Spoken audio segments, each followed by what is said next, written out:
Alright guys, it's going to be a little noisy in here because it's kind of warm out today and I got the fan going, but now we're going to get into the video where I'm going to replace this. This is the CCV on my 2012 Mercedes. It's a GL 350 bluetec. I'm going to go step by step through this. So what I got to do, as you can see, I got it right here. And let's get going. Okay, right here is the hose that we are replacing. This actually plugs in. If you see right here, this tape right here, you can see right there is where it plugs in. So it would be there. So you follow this hose on back all the way back here is where this CCV is at. This right here is your air intake. We're gonna have to take that thing off. So for that, we got right here a hose clamp. Gotta take that off or take it loose. Right here is another one. We gotta take it loose. Okay. There's the air intake sensor here. There's the air sensor here. Those are your mass airflow sensors, I do believe. So we gotta take those off. And there is a clamp right here. See that shiny metal right there? We gotta take that clamp right there off. Okay, then this piece right here should pull right on up out of there. It's the same thing. You look, you squeeze it in, the lever comes out. See that? So you gotta squeeze those in and pull this out.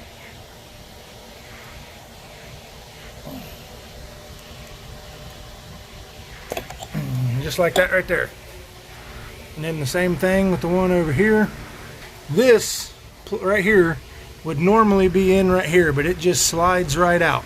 It would just pull out, and you'll have this hose clamp here, like I said, this one here, and this one here.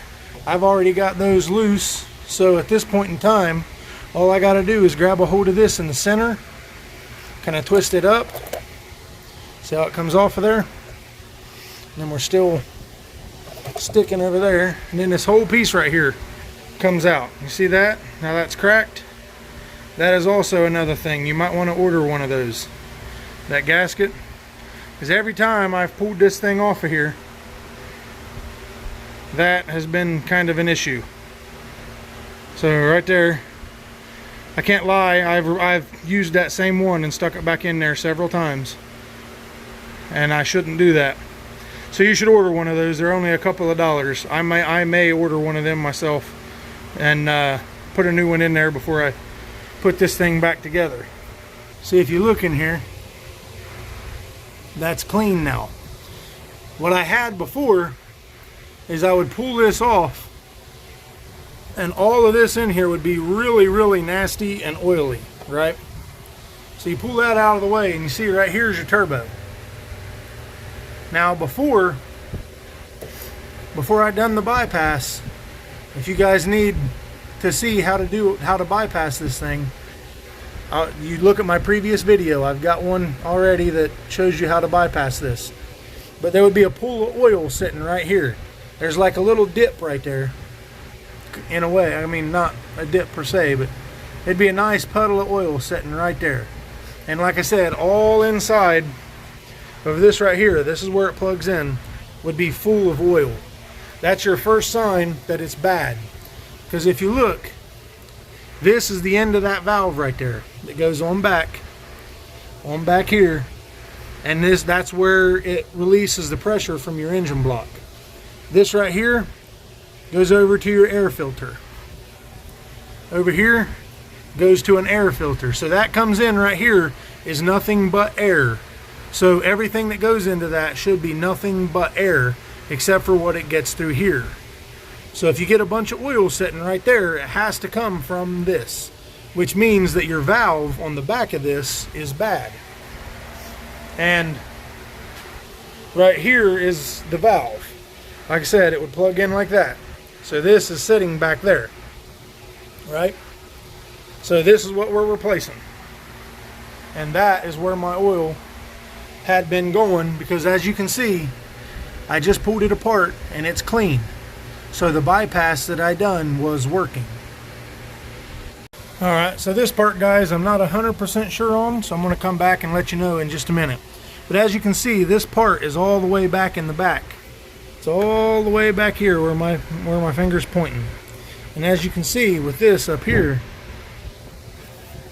there's really no room to get to it because this is in the way, but it's right back in here.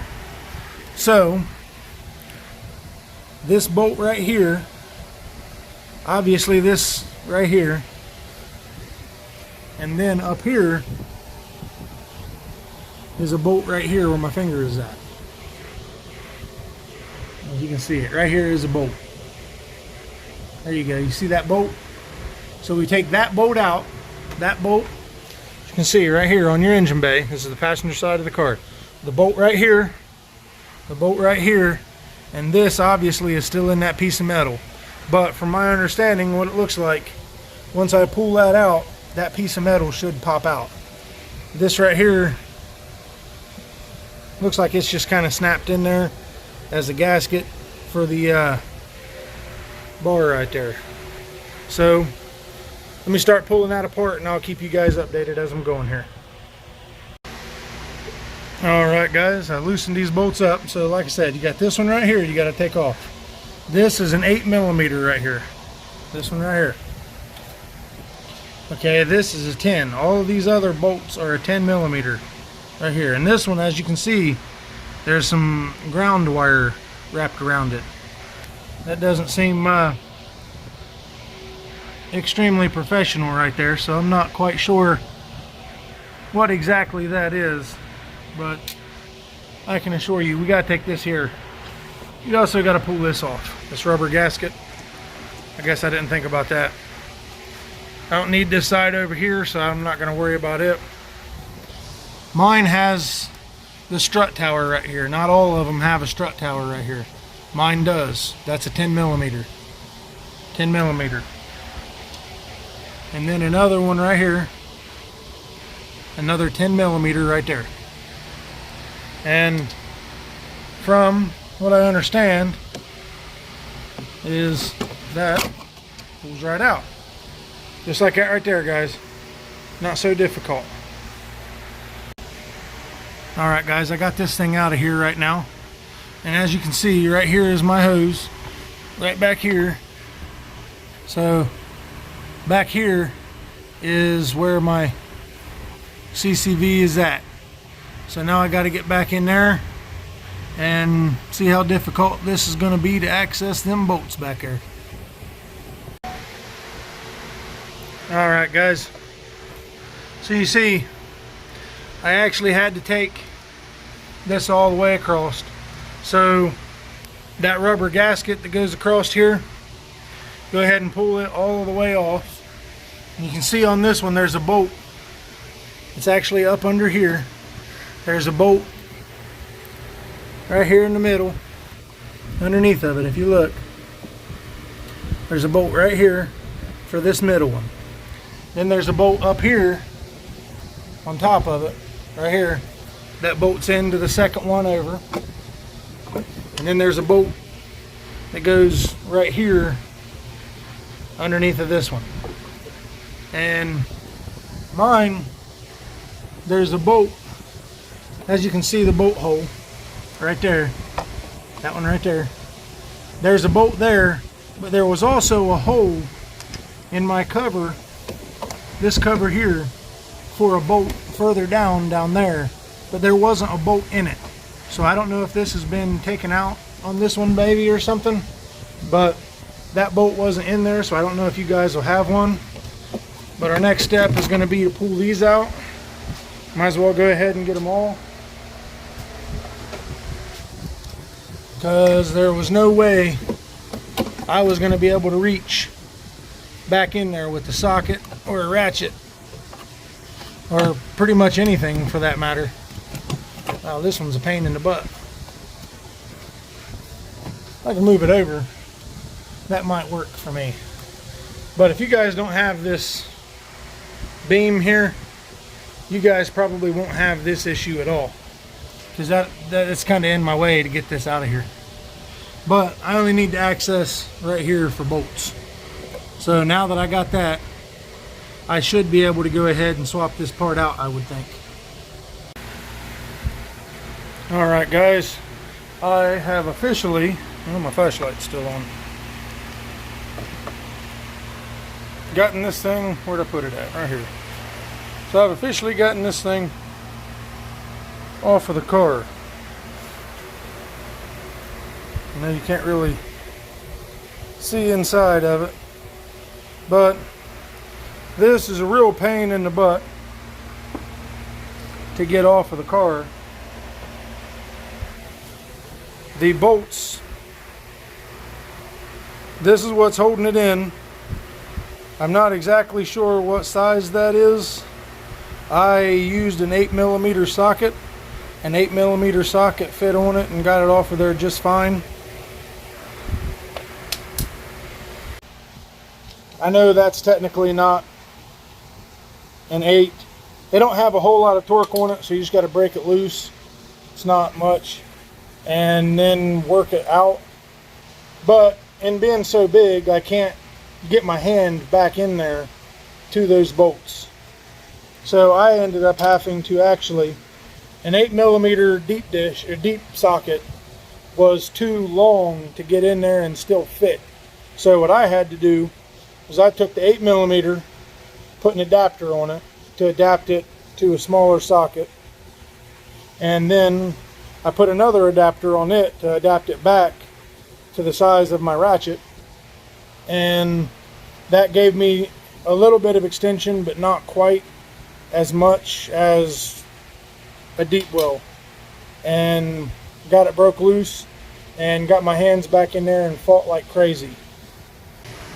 Way back in here, because it actually goes, if you look, it actually goes right there.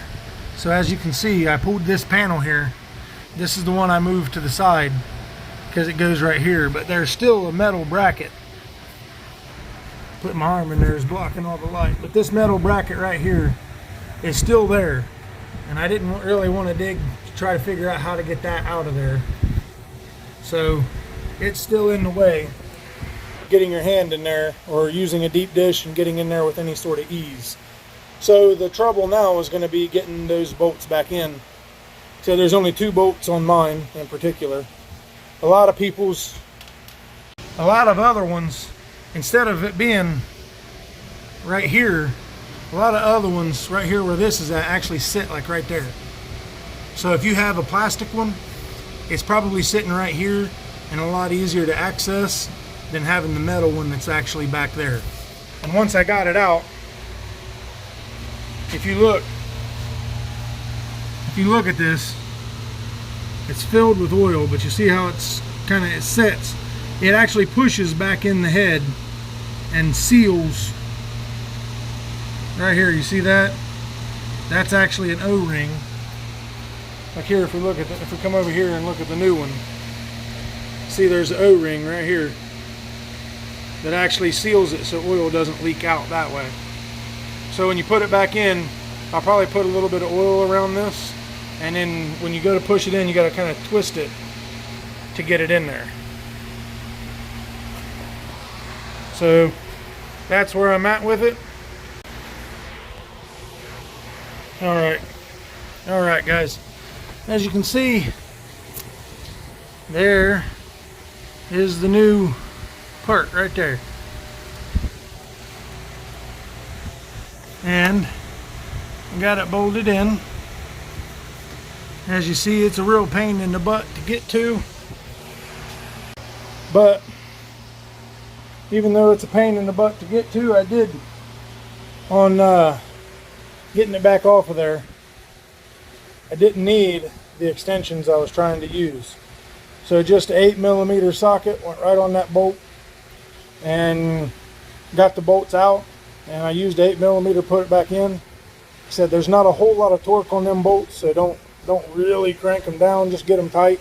There's an O-ring that prevents it from leaking. You just got to get it flush up and tight so it doesn't back out. So the O-ring is what keeps it from leaking.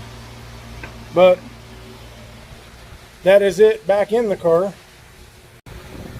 And now to start messing with this stuff again. This part right here, mine most definitely, you see that hole, needs replaced. Part of the problem is it sets right here. So if you do get oil vapor and what in this, as you can see, it leaks down in here. And down in there is where your swirl flat motor and stuff is. You can't really see because all the stuff's in the way and I ain't got light down in it, but that's where all that sits. So if you leak in oil, if all that oil coming through here, going in here, if that's cracked like mine, it'll leak down in there. And leaking down in there will make quite the mess. So we don't want that. So if yours looks like that when you take it apart, I think these parts are about $10 online, $5 or $10 on eBay or maybe Amazon. So guys, just go ahead and order one. It's a couple of dollars, get the job done right the first time, and then hopefully you don't have to come back to it.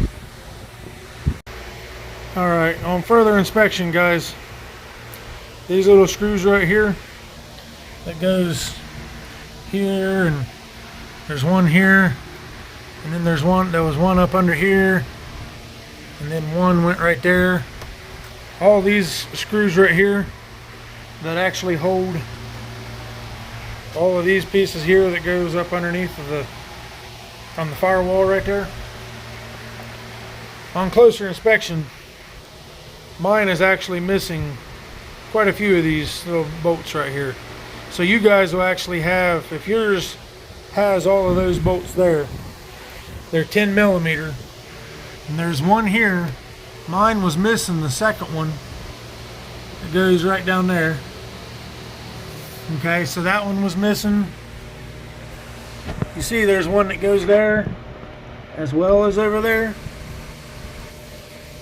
You can see that. The one over there is here. That one, however, was missing. So I am short a couple of them.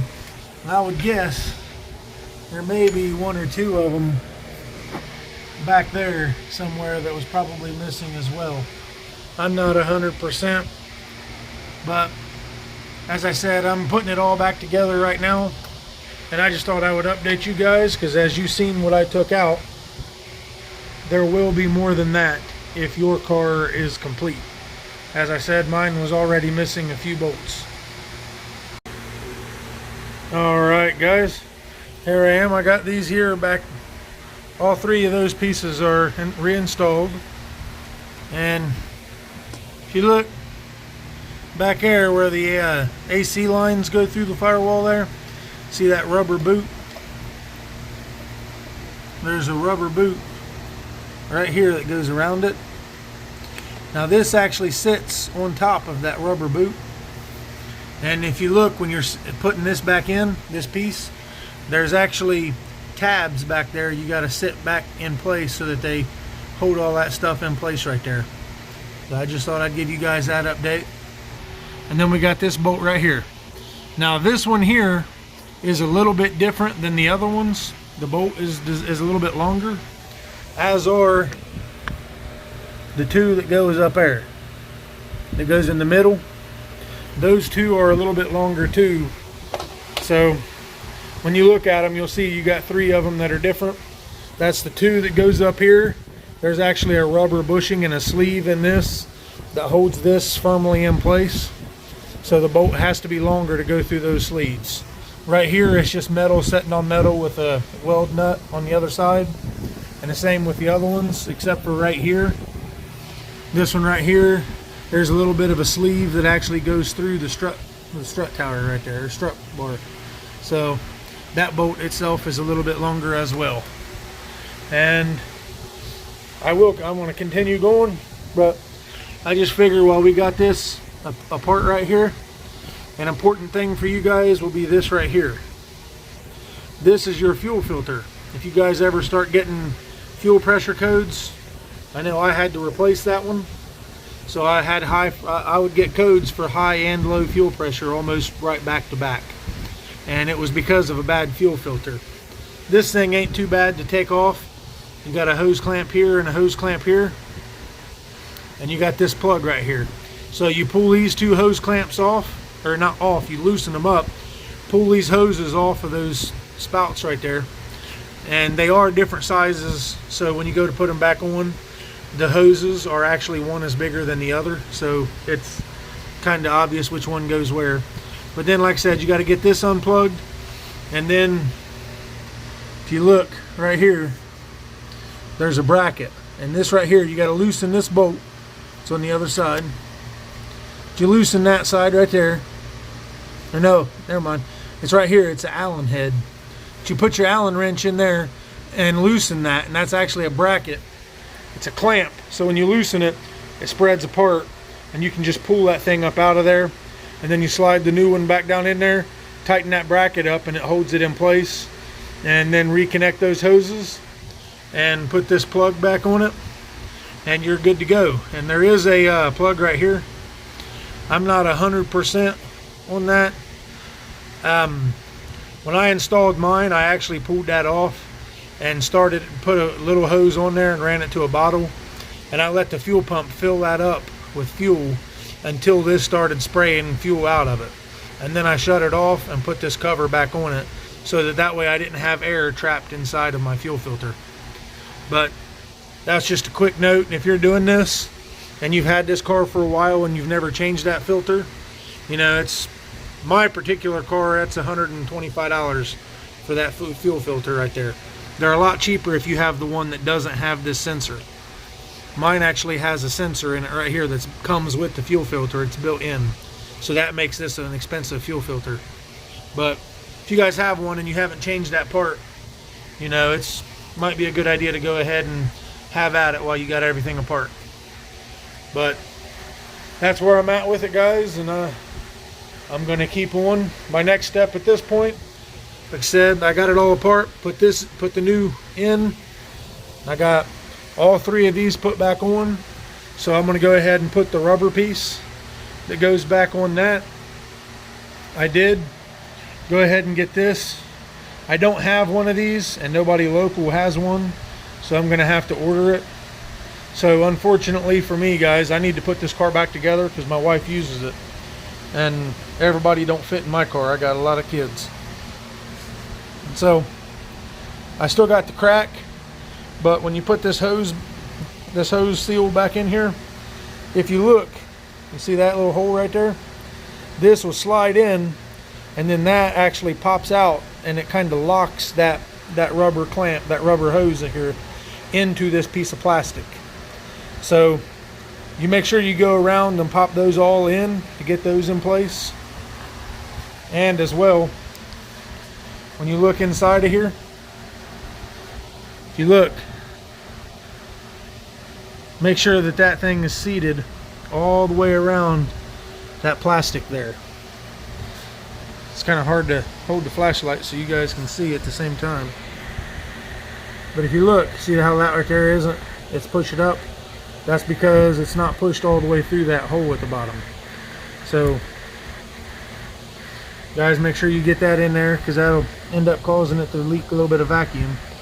But I'll get that fixed before I put it in there. But there's a plastic lip here, and there's actually an insert. This rubber piece actually slides into that insert. So make sure you got it pushed all the way in, and you got these little tabs right here are pushed out all the way around that thing. That way it holds that seal in place. I had to get a rag here. You can see that's what I was doing with this, is I actually cleaned around that seal, and I wiped all the oil residue and everything off of that rubber piece before I put it all back together, because that actually goes here on this flange of the turbo, and that seals it up. And if you don't get a good seal, it will suck vacuum and could give you engine codes, because your sensors, your airflow sensors, are actually those plugs right here on this plastic piece that goes here. They're right here. That's your airflow sensor. So if you're sucking air here and it's not coming through these sensors, then your engine's not going to read the right amount of air that's coming into your system. So you want to make sure that that's a good seal. Like I said, if yours is cracked like mine, I recommend ordering one.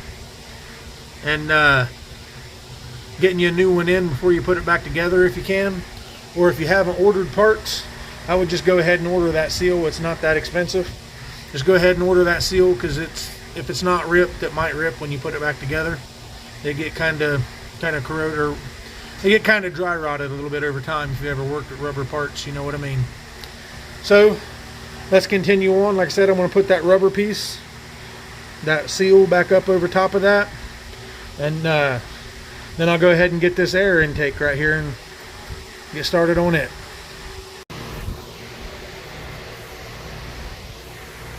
Alright guys, quick update again.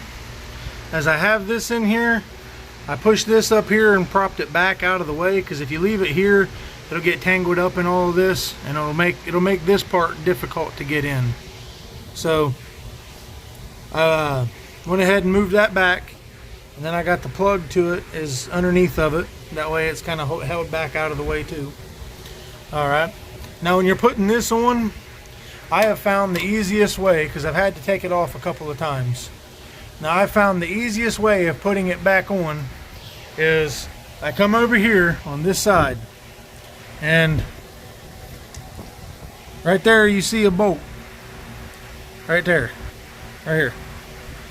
Now if you take that bolt out, that actually makes this whole air filter on this side. This whole air filter is loose. I don't want to jiggle it because I've already put it back in here, because this is a pain in the butt to really get this in. Now it's the same on both sides. This side over here is a lot more congested than this side over here. So, and this side over here is a little bit closer on this than this side over here is. So what I do is I loosen this, take this bolt out, slide this back, right? Then I go ahead and line this side up on this and slide that in. At the same time I slide that in, I slide that down over the turbo inlet. As I'm holding it right here, I kind of slide it and I line it up on this side, slide that in at an angle, because that'll go in at an angle over here. But this right here, you about have to have it straight on, and you kind of got to scoop it down and get it up in there. Because as you see, the clearance above the fuel filter is almost not at all. So it's kind of a pain in the butt sometimes. And then this side over here, especially if you don't take this bolt right here out and move this filter back, it's almost impossible to get this back on. So like I said, I pull this filter back, get that on the rest of the way, I tighten that clamp over there, and then I tighten this clamp right here, and then all I got left is this side right here. So then I can actually play with this and get it lined up right, and then push it in and tighten that clamp while I'm pushing it in. So then it's all lined up, and that is back on there properly. So then, like I said, I just have to put this bolt right here back in there. This is it's not technically an 8mm, but an 8mm socket gets that right off. And it doesn't take a lot of torque. Like I said, it's not holding anything really. It's just it keeps that air filter from moving around too much. And you break back out the socket, and you gotta tighten that back up. You got that back on there, then you can go ahead and plug these sensors here back in, and then you pull it back, make sure it's in there, and you should be good on those two sensors. And then we're back to the part that was in question here. This is what was actually bad to begin with. Okay, see this hole right here where my finger's at? There's an opening in there, right? So that is where this right here goes. So it will go in that opening, which is difficult to get with. It's difficult to get here while I'm holding this and leaning over the car. But as you can see, that's all the way back there. That's kind of hard to get to. So let me see if I can't find a better position for you. Alright guys, I tried and tried and tried, but I could not get in a good position where I could work that at the same time I could get my hands in there. But there it is. As you can see, it plugs in right there into the side of the intake. And so I put this on there, put the plug in first, kind of squeezed it back down in there where it goes, and then it pushes all the way up in there. Like you can see where that sensor is at, and the orange goes into the intake there. If you look, I don't really have the orange bracket. I've taken off of this one, but you can see where the sensor is at in reference to how far that's actually up in there. But just so you guys can see, that is how that goes. That's where that's at. And now that is all put back together. So now it's time to put the engine cover back on. As a matter of fact, guys, before I go putting that engine cover back on, I just done a lot of work here, took a lot of stuff apart, put a lot of stuff back together. I should go ahead and start it up to make sure I'm not getting any vacuum leak, especially right here. Not getting any vacuum that I can tell. And you're going to have vacuum here. Hopefully you got these clamps on all the way, or got the rubber on the plastic all the way. So that's what I'm going to check. I'm going to start it up and listen to see if make sure everything sounds right, and then button it back up, and we should be good to go, guys.